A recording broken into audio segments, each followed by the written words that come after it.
Sobre versionamento, vai ser comum durante a vida aí do sistema se ser necessário construir várias APIs diferentes, várias versões da mesma API.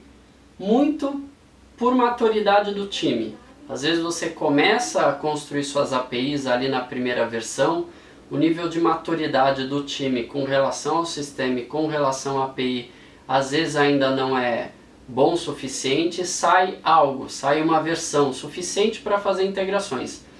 Evolui o sistema, evolui o entendimento, o time decide fazer uma outra versão com as URLs, com outra organização, com outros IDs, com outras questões sistêmicas. Então vai ser normal se criar várias versões. E se cria novas versões quando se tem uma quebra de contrato. Quebra de contrato acontece quando eu removo um atributo da resposta, ou seja, o meu cliente esperava receber um determinado atributo. Se a partir de uma versão específica esse atributo some, pode dar um erro na minha aplicação. Então, se eu remover um atributo, eu vou fazer uma quebra de contrato.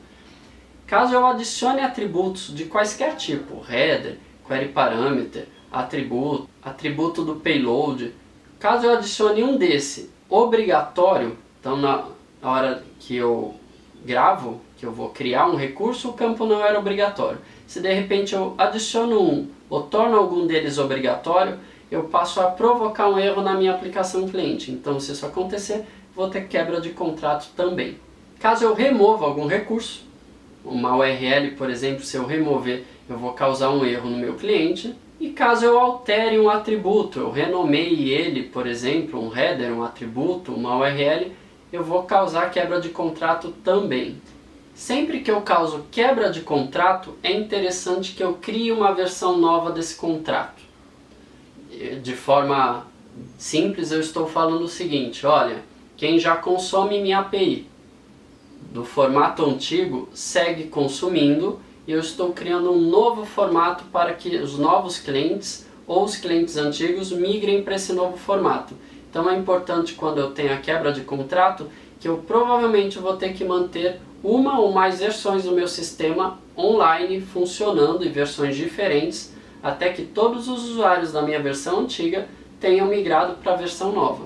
Já a alteração de contrato, quando acontece, ela não causa necessariamente uma quebra. É normal eu alterar, é normal eu evoluir o contrato, e se o contrato for bem feito, eu consigo fazer isso de forma a não quebrar o contrato, a não fazer com que meus consumidores antigos parem de funcionar. Por exemplo, eu posso adicionar novos atributos na resposta. Então tinha uma resposta que vinham 10 atributos, eu acrescentei mais 2, passa a vir 12 atributos. Quem já consumia os 10, continua consumindo os 10. Os atributos a mais que vêm não interrompe o funcionamento da aplicação.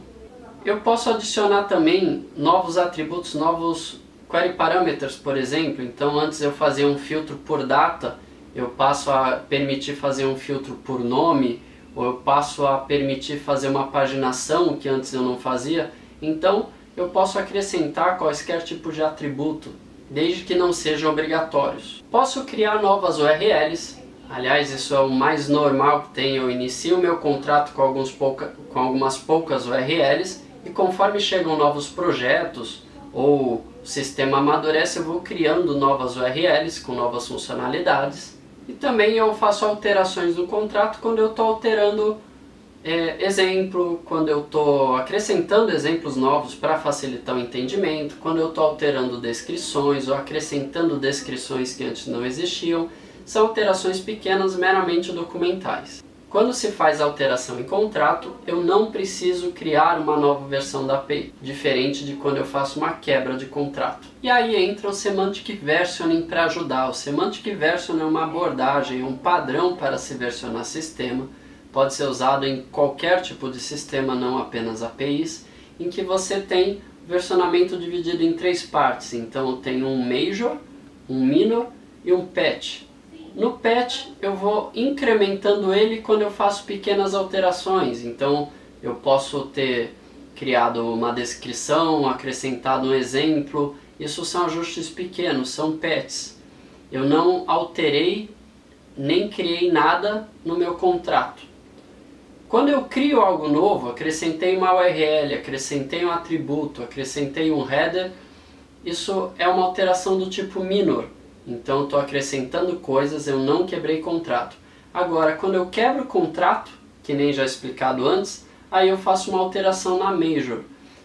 A major é um número que eu levo para a URL e ele vai estar presente na URL base da minha API, indicando qual é a versão do contrato que eu estou utilizando. Então, alterações na minor e no patch, eu não preciso mexer na minha URL. No entanto, quando eu faço uma alteração a nível de major, eu preciso criar ali uma URL nova. Se antes era V2, eu passo a ter a V3. E as entidades, os recursos da minha API vão após esse V1, V2 ou V3. Existem outras formas também de se versionar a API, no entanto, o versionamento pela URL é um dos mais utilizados no mercado. E trago também um pouquinho do que seria uma estratégia de migração. Isso não é necessariamente uma regra do REST, mas é só uma abordagem possível para se fazer essa gestão de ter mais de um contrato vivo, funcionando ao mesmo tempo. Então, num determinado momento, eu tenho meus clientes consumindo uma aplicação, uma API que está na versão 1. De repente, eu passo a ter uma versão 2. Uma versão nova desse contrato com novas ou funcionalidades diferentes. Com isso, o que eu posso fazer para não ter vários ambientes de execução ao mesmo tempo?